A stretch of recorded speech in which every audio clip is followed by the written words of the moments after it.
तो दोस्तों इस समय आप जो अपनी स्क्रीन पर देख रहे हैं ये इतिहास है जो आपकी आंखों के सामने रचा जा रहा है।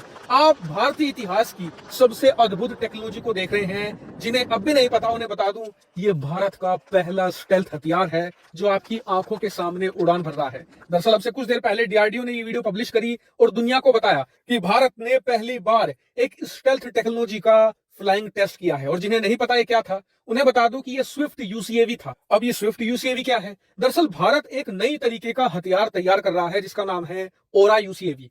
ओरा एक खास तरह का ड्रोन होगा जो स्टेल्थ होगा, मतलब दुनिया का कोई रडार इसे पकड़ नहीं पाएगा। उदाहरण के लिए अगर ये पाकिस्तान की राजधानी इस्लामाबाद के ऊपर उड़ता रहेगा ना, पाकिस्तान पता नहीं लगा पाएगा कि उनकी राजधानी के ऊपर एक ड्रोन है जो हथियारों से लैस है। और ये किसी भी दुश्मन देश की सीमा के अंदर घुसकर उनके सारे रडारों को धता बताते हुए दुश्मन पर हमला करके वापस आ सकता है। दुश्मन को भनक भी नहीं लगेगी। इससे आप समझ सकते हैं कि ये कितनी ज्यादा एडवांस पीस ऑफ टेक्नोलॉजी है। और अब जो भारत ने ये स्विफ्ट यूसीएवी का परीक्षण किया है, जिसकी मैंने आपको वीडियो दिखाई, जब ये पूरी तरीके से बनकर तैयार हो जाएगा ना, इस पर सारी टेक्नोलॉजी का टेस्ट हो जाएगा, तब इसी को नाम दे दिया जाएगा ओरा यूसीएवी। इससे आप समझ गए होंगे कि एक तरीके से टेस्ट डेमोन्स्ट्रेशन की तरह काम करेगा। वहीं इस टेस्ट से सबसे ज्यादा खुश मैं हूं। क्यों? क्योंकि मुझे याद है कि पिछले 2.5 सालों से लगातार मैं आपको इस ओरा और स्विफ्ट यूसीएवी पर अपडेट देता आया हूं।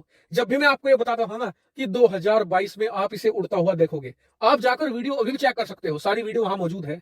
तो 70 से लेकर 80% कमेंट ये आते थे कि खबर गलत है, ये ओरा यूसीएवी तो 2027-28 तक बनकर तैयार होगा। लेकिन मैंने कहा था कि ऐसा नहीं होगा, 2022 में ही आप उड़ते हुए देखोगे। और आज मैंने ये आपको उड़ते हुए दिखाकर अपना वादा पूरा कर दिया है। एक बात और करता हूं कि मैं आपको लगातार पिछले 2-2.5 साल से बता रहा हूं कि 2024 तक, यानी आज से लगभग 1.5 साल के बाद, आप एक एमका लड़ाकू विमान को उड़ते हुए देखोगे।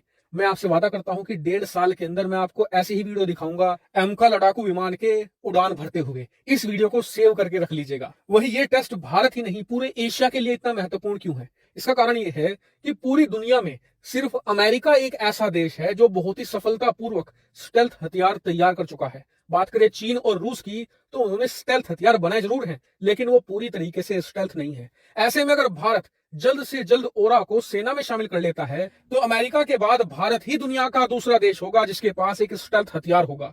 इसी के साथ जिस दिन भारत ओरा को अपनी वायुसेना में शामिल कर लेगा, उसी दिन भारतीय वायुसेना पूरे एशिया की सबसे शक्तिशाली वायुसेना तुरंत बन जाएगी। वहीं हम सब के लिए सबसे गर्व की बात यह है कि जो ये हमारा ओरा हथियार होगा ये 100% भारतीय होगा। यहाँ तक कि इंजन भी भारतीय होगा। दरअसल आपको याद होगा कावेरी इंजन, जिसे बनाया गया था एमका लड़ाकू विमान के लिए, लेकिन वो फेल हो गया था। क्यों? क्योंकि उसे प्रोड्यूस करनी थी 120 की पावर, लेकिन वो 70 तक ही पहुंच पाया था। अब उसी 70 पावर वाले इंजन को इसमें ऐड कर दिया जाएगा। वैसे इसकी रिक्वायरमेंट 50-60 किलो न्यूटन की थी, लेकिन 70 वाला इसमें इंजन ऐड करने से इसकी पावर और ज्यादा बढ़ जाएगी और ये 100% भारतीय हो जाएगा। हम एक नट बोल्ट भी इसमें विदेशी नहीं लगाने जा रहे। और मेरे हिसाब से ये आत्मनिर्भर भारत के लिए सबसे ज्यादा बेहतरीन एग्जाम्पल है। हालांकि फिलहाल ओरा और स्विफ्ट पर इतनी अपडेट थी, जैसे कोई नई चीजें निकलकर सामने आएगी मैं तुरंत आपको वीडियो बनाकर सूचित कर दूंगा। आप मेरे साथ ऐसे ही बने रहिएगा। फिलहाल इस वीडियो में इतना ही। Thank you very much for watching.